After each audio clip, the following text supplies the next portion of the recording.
It's really a pleasure to have you among us. It's really a great pleasure for me to moderate this very interesting panel today, and also which brings a very topical subject about compliance. And we will try to navigate around this fascinating world and try to look at the landscape, be it in Mauritius, in Luxembourg, through Machiet, and also other jurisdictions where you have experience. We'll try to discuss and look at the challenges, what are the solutions, but also how technology can help us in terms of addressing this complex world of compliance. I think the Minister alluded in his speech around how non-compliance can be costly, and it's very important for businesses to make sure that they comply. Otherwise, they may be at serious risk and also face reputational damages. So to debate today on this very interesting topic, I have experienced panel of experts that include lawyers, practitioners, administrators, and also technology partners who will share their views and their perspective. So I'd like to introduce my panelists today. So I'll start with Priscilla. So Priscilla is a senior partner at Dentons, and she specializes in corporate private equity as well as civil and employment law. She has been practicing at the Mauritius Bar since 1999 and was the chairperson of the Mauritius Bar Association. So she regularly advises, on behalf of banks and private equity and venture capital. And she has a keen interest for fintech and compliance matters. Next to Priscilla, we have Maurice. So I hope I'm not distorting your name. So he's the co-founder and director of Cascade, which is one of the fastest growing RegTech companies in Europe. So Maurice spent 20 years in the investment fund sector in Luxembourg, but also acted as the managing director of a fully regulated asset management firm, and has a lot of expertise around investment fund, but as well as a broad knowledge in terms of operational aspect. So next to Maurice we have Shahana. So Shahana needs no introduction. She's the founder and CEO of AML Group, which is a boutique AML CFT compliance consultancy firm. She's a seasoned business leader and specialist in AML CFT, and has been through AML conducting a lot of internal audits, advisory work around compliance, but also training. So Amir is the Associate Director of Compliance and Risk at Axis Fiduciary, and Amir is heading the Department of Compliance at the level of Axis and oversees the day-to-day operations and also adherence to compliance. I understand you also advise the board in terms of the AML CFT framework, and is responsible for the implementation. And then last but not least is Amar Ozier. So Amar is the counsel in the regulatory and compliance practice area of BLC Robert and Associate. So he has a wide experience at various levels, including AML CFT. And prior to joining the private practice, so Amar was a senior member of the Attorney General's office, and he also represented the Director of Public Prosecutions in leading criminal cases. So that's our expert for today to help us to navigate around the subject matter. So we will try to cover this discussion today around three aspects. One will be the regulatory, then we'll look at the challenges, and then the third aspect will be to look at the technology. So to start with, I think we've seen over the last few years, Mauritius has changed in terms of the regulatory framework, but we've also demonstrated a strong commitment to combating money laundering, financial terrorism, and the country has positioned itself as a jurisdiction of substance with a robust regulatory framework. The Minister alluded in his speech also that we are compliant, largely compliant with all the 40 FATF recommendations. So I'd like to turn to you, Priscilla, if you can elaborate a little bit around the regulations in Mauritius around the recent AML CFT, and what's the views you've been dealing with a lot of clients, especially among your peers in in dentists and the network. How do they feel about the regulation in Mauritius? Yeah, thank you, Shamima, and good afternoon, everyone. It's not correct to say that we have a panel of experts, because every face in the crowd looks like an expert. So I think it's more of an exchange. It's true to say that we are top of the class. Part of dentons, we're in 86 locations, so we go on calls very often with colleagues in Europe, in Africa, in the US, in Asia. And it's extremely evident that we have a very sophisticated law. We are very avant-garde. Because very often we think of ourselves as a little island, our laws not always so sophisticated. Truth is, there are many other countries which are lagging behind compared to what we have. Some of these countries are on the grey list. We are not anymore.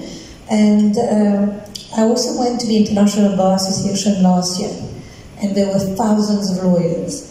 And there was a session where they were teaching us how to event inspection, training, how to read the law, how to interpret it.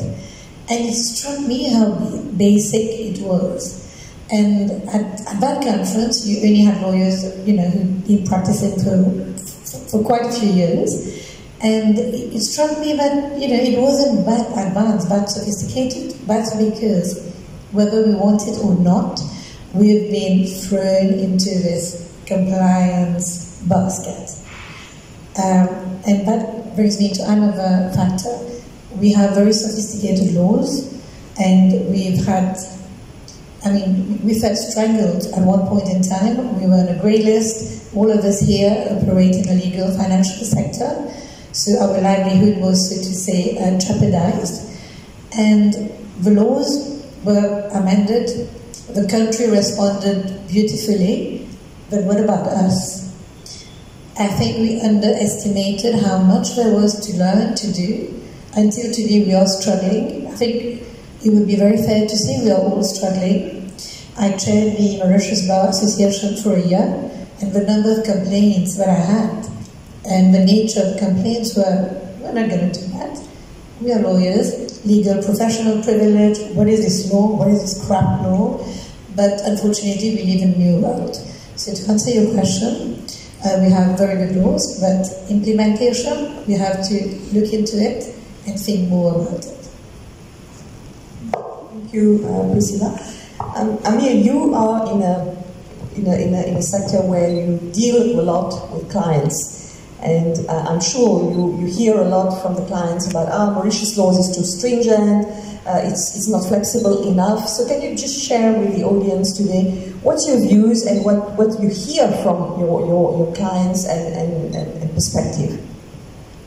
Thank you. Good afternoon, everyone. I joined Priscilla in saying that we may have laws and regulations in place, but in terms of implementation, I think we're not really there yet. And I think there's quite a few things that we can learn from the past around this. I take one example. In 2018, the FIAMLA was amended, and the obligation to do a risk assessment came into place. 2 years later, when we went on the grey list, the authorities came for inspections, but they noted that almost no one had a risk assessment in place. And the same thing happened for audits. We had the requirement in the law, no one was doing it. Now, I think it's not a coincidence that when the regulators came, that these two things were not implemented. Just putting it in the law and expecting people to comply is not enough. There were no guidance from authorities, and I think that is something that is really important. So I think this is something that we should learn about what we did in the past and avoid doing it again in the future. And to come back to your question about our clients, now it's true that we tick those 40 boxes, but at the same time we need to ensure that we remain competitive. We've often heard our clients saying that Mauritius is becoming more and more difficult.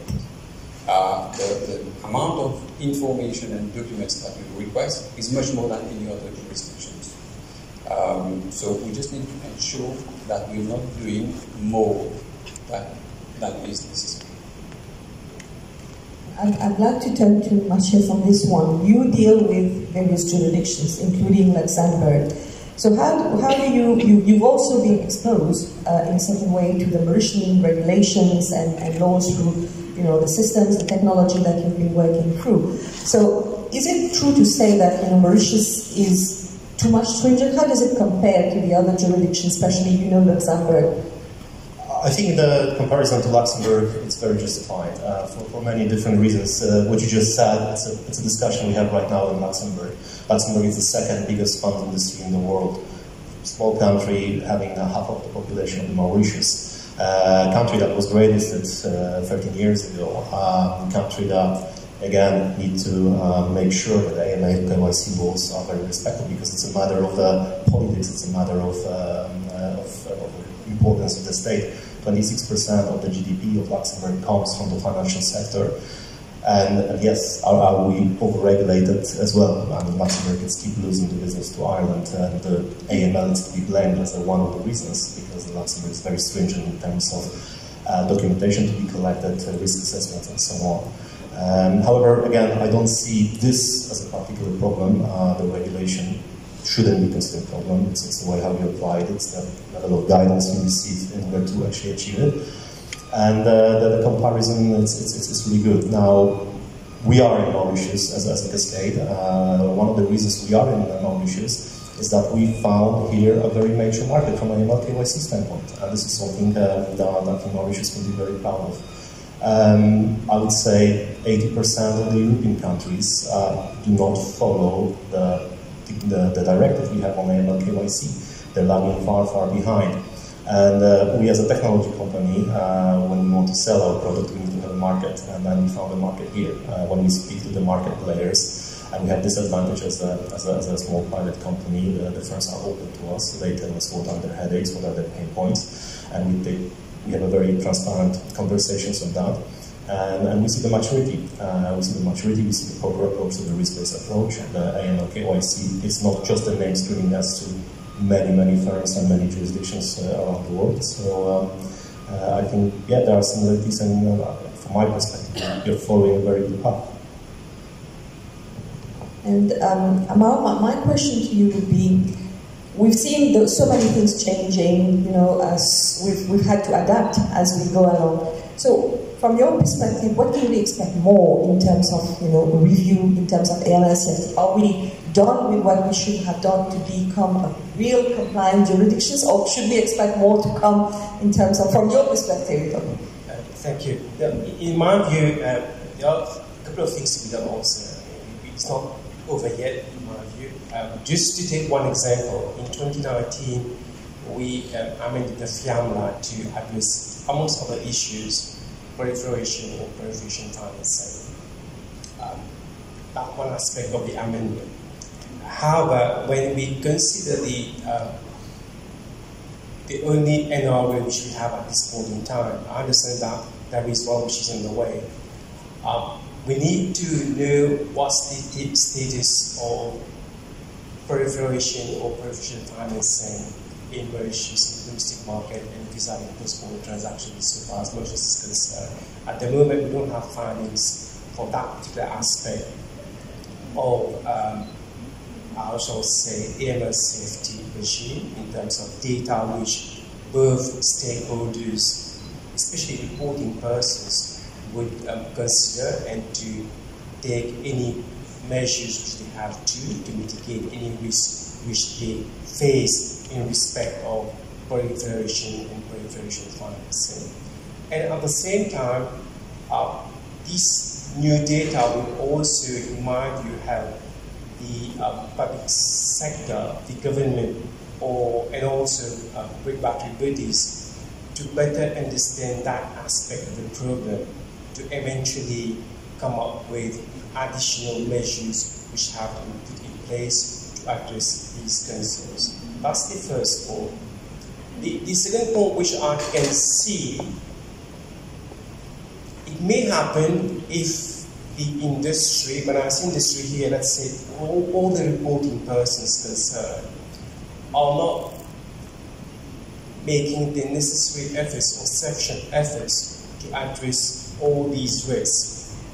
And here I have in mind the banking sector, because you would agree that banking institutions are there to facilitate payments. Some of the banking institutions may already be using generative AI to help them to onboard their clients or to monitor transactions. I'm not talking about the traditional AI here, it's the more advanced AI here. But assuming that banking institutions fail to properly address all these risks insofar as onboarding of customers are concerned, insofar as payments monitoring are concerned, I wouldn't be surprised if tomorrow we read the law to impose a legal obligation on banking institutions to implement sophisticated technological tools to monitor payment transactions. It may be happening in one foreign country at this point in time. That's this report. The third point in terms of what one can expect for the future, not necessarily a legal issue there, or it's more an institutional, I wouldn't say an issue, but considering that now we have a new institution, which is the FCC, and I read the law very objectively here. With the coming into operation of the FCC, provided that adequate resources in terms of manpower and associated resources are given to the new institution, one may expect an increase in AML, ABC investigations being conducted timely, and these offences being prosecuted. And as a matter of fact, this afternoon I read the latest report of the then ICAP. They are already using technology in their investigations. So it's a question of providing adequate means and resources to institutions, and here we're talking about AML, and I extend to include ABC, anti-bribery and corruption. There is no reason why this institution or other regulatory bodies would better be overseeing of these issues in mergers. These would be the 3 points that at times constraint large, which I consider may be happening very soon. Thank you for sharing that perspective, Amar. I'd like to hear from you, Shahana, on you've been conducting a lot of work on the AML CFT, especially independent audit and so on, with many companies and clients. So what could be the potential legal consequences for businesses that do not adhere to the AML CFT regulatory requirements? Thanks, Shamina. In fact, I would say non-compliance can lead to severe consequences affecting maybe companies' operations, its reputation, and also its financial health.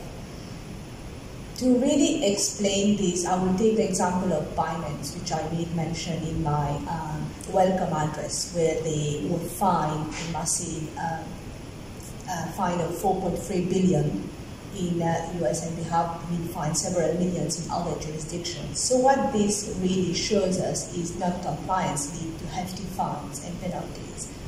And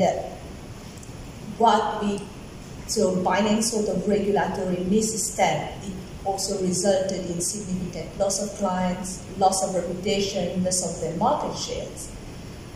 This is a reminder for us to have a robust AML safety measures so as to maintain our company's reputation and market position. The case of Binance again, you see that the non-compliance lead to legal proceedings now, which requires the companies to invest more time and resources dealing with the legal advisors, preparing their defense strategies against the accusation, and also potential litigation. So these were, I would say, this time could have been, this time and resources could have been used in other things instead of trying to prepare for all these had they had a good AML systems from the start. And what I would say also is individuals who are responsible for AML CFT, be it the directors, the senior executive, the compliance officer, they may face criminal charges in the sense of, might be they can face imprisonment. They can also face personal fines and even be banned from serving the same position in the future. So what I would say is non-compliance is multifaceted in a way. So you don't know what can happen, but there are lots of consequences in not being compliant. The thing is, I always say that to clients and also to the team, is compliance is like your seatbelt. So you have to wear it to protect yourself. So the same way compliance is your seatbelt. Just buckle up and stay compliant. Thank you. I think we hear from all of you that there are certainly some, from a regulatory perspective, I think we have a strong regulatory framework, but in terms of the implementations and in terms of the effectiveness, that's where we need to continue to strengthen. I think there's already quite a lot of work that has been done in that area, but we need to continue. And if I hear well from Machias, is that we are not very different to many other jurisdictions. So as far as the law is concerned, so we are applying it as much as many other countries are doing it. And non-compliance to the adherence can be detrimental to businesses. But we also hear more and more now that cost of compliance is becoming heavy. The challenges that we are facing around the implementations are there, so it's a reality. So we need to tackle that. And navigating the regulatory requirements can also be like walking through a maze. So, and one of the common pitfalls that companies fall into is inadequate regulatory knowledge. So how do we tackle that? That involves a lot of involvement, given the volume and the complexity of that regulatory world. So, from your perspective, Priscilla, what have you seen as the common mistakes that companies have made whilst trying to comply with the regulatory obligations or requirements? I think companies still see compliance as a cost. And no matter how much what they say doesn't sound like it, it's still very much seen as a cost. There's a reluctance to invest and to actually spend money on compliance. And I use the word compliance as a very generic word. So that's first of all. Secondly, while many compliance functions are aware of their role and their importance, I'm involved with quite a few companies, and I know a few people, but it's very obvious to me that senior management and many boards say they are concerned about compliance, but compliance is the compliance officer's problem. So it's very much board is there, senior management is there, and compliance is there. So everyone knows that compliance is important. But whether the term is given from the top is not always the case. The importance, I would say, of compliance culture is important. Exactly. Compliance culture and, yes, and setting the term from the top. And then what we see as well as lawyers, we see very basic mistakes that are done often and that actually are basic mistakes. So, for example, making reference to the code when there's a new handbook, CDD, always there's IDs missing, passport missing, information missing. That's the story of our lives, trying to finish a report. There's always something missing in CDD. Risk assessment, BRA. We've all said we're moving away from tick the box, but do we know how to move away and not simply tick a box? So these are a few things, referencing to omnibus accounts, and quite a few. I mean, PEP, for example, understanding how to deal with a PEP, not necessarily shifting a PEP into a high risk just because someone is a PEP. So there is a long list, but probably, as we just discussed, all these laws are fairly new, and there is still some way to go. And maybe, Shahana, from your practical perspective, by doing the audits, so what do you see as some of those mistakes that companies are doing? Well, first thing I'll concur with Priscilla on one thing is the siloed approach that we see in companies. Compliance is in a corner, the RM will be in one corner, the business development is in another corner. But what should really be happening is a teamwork among all the different departments in a company. So this is one of the things that we see also, and whenever we do an audit, you ask it, I need to ask the RM team, but at the end of the day, it's one company. It's not like this team or this team. We need to work together. Another thing that we've seen, and I think many of you will agree with me on that, is having generic policies and procedures. Like, don't just copy and paste the policy and procedure and adopt it to your company. It has to be tailored to your company's operation, tailored to your company's risk, and then you adopt and you will have a robust compliance and sort of AML safety framework.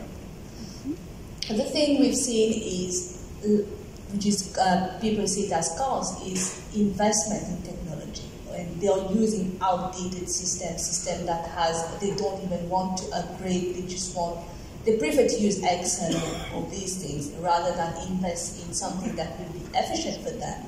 At the end of the day, they say it's too much investment, but what they have to really do is do a comparison between how much time, how much energy will be saving on that. And training, I would say, is one big thing. Is don't just send your employees on training because they have to tick the box of doing an annual refresher training. Do a real training need analysis of your team, understand what they really need, because someone who is not really trained on their AML safety obligation, they will inadvertently violate some rules and regulations, even because they are not aware of it. So, in essence, I think there are still some work to be done, because companies, they are taking the time and they are more reactive. What we've seen is they will wait for the problem to arise when the regulators are knocking on the door, then they will run and really adopt all these, what they have to be doing. I turn to you because I know that's probably one of your problems that you face on a day-to-day. So how do you ensure that you make your team understand and make sure that the professionals understand the challenges and how they can make things work to ensure that you remain compliant as a company and for your client as well? I think the landscape has changed since the raise. Prior to that, it was a one-man show. It was not even a team. Now it's a big team. Everyone in our organizations, the compliance team has been beefed up. And I think it's not, if you put yourself in the shoes of a compliance officer, it's not an easy task. I mean, 2018, FIAMLA amended and the regulations came into place. 2019, United Nations Sanctions Act. 2020, FSA Handbook, but at the same time FSA Code. And then Handbook amended again. Now we have FCC. No, you cannot do it only without a team. You need a team to assist you. And your policies and procedures need to be updated regularly to be able to keep track of what's happening. But I think one of the other headaches that we have is the compliance level has gone up.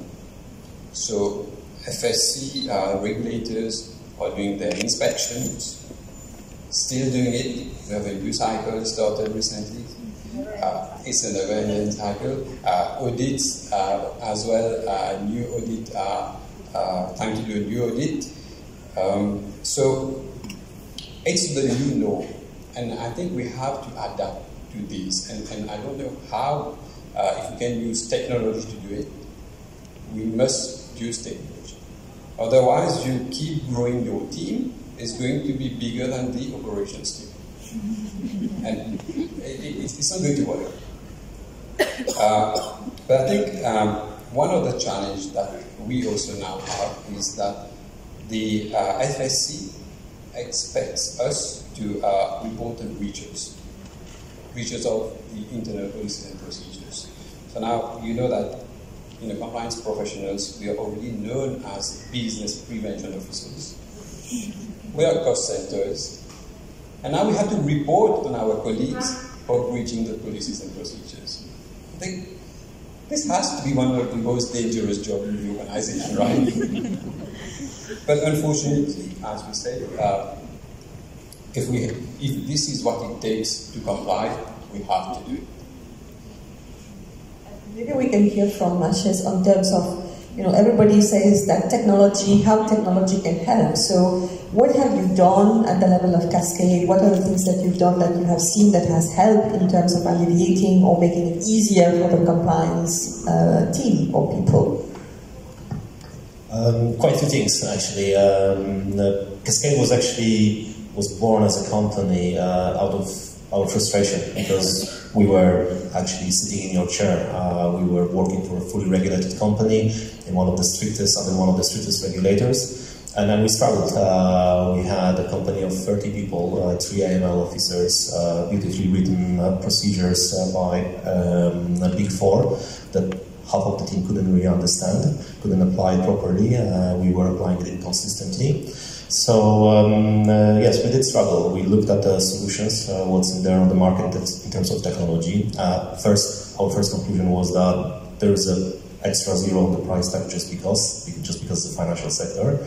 Secondly, the tools are extremely fragmented. Even if we look at the AML compliance element, we have the onboarding tools, very nice. It's just that they finish the work at the onboarding. We have AML name screening tools, but they just do the name screening. Then you need to do a part that risk assessment to monitor missing documents and so on and so forth. So at Cascade we took a slightly different angle, because although there's so much happening on the technology side, we speak of AI, we speak of blockchain, machine learning, but the brutal reality is that most of the firms, and it's not only in Mauritius, in Europe, in Luxembourg sells itself as a center of excellence, but the excellence comes from the word Excel in many cases, because many firms, especially if you put the banks aside, many firms operate on Excel. This is where they store information of the clients, their counterparties, directors, beneficial owners, and this is the source of the problem, okay? So on Cascade side, we started actually with digitalizing your client list, making sure that you have one repository, that when you have a dealing with one physical person, it's the same physical person across different structures. You have data files just once. And secondly, when we look at the AML KYC, we looked at this from the complete picture. Okay, name screening tools do not really help you if they're used by themselves, because if you use name screening tools as you should, and you should be using them,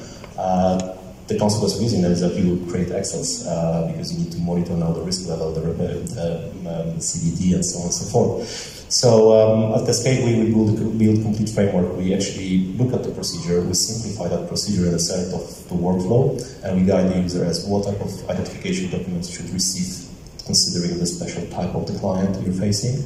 You have name screening built in as a part of your risk-based approach. We allow analysis of the beneficial ownership, because that's the key element. We spoke earlier on the regulations. Luxembourg, the regulator for the last 3 years, the most of the controls on the regulated market are on the asset side. So in terms of private equity, analysis of the beneficial ownership of the assets in which funds are investing are critical. So yeah, we took this complete framework, and I think the last element which I need to underline the most actually is the reporting.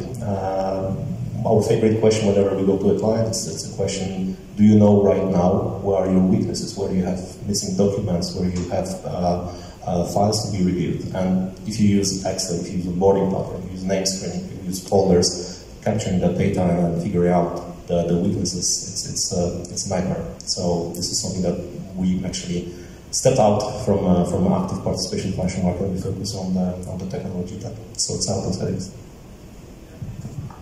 Interesting. Amal, may I ask you, from your experience,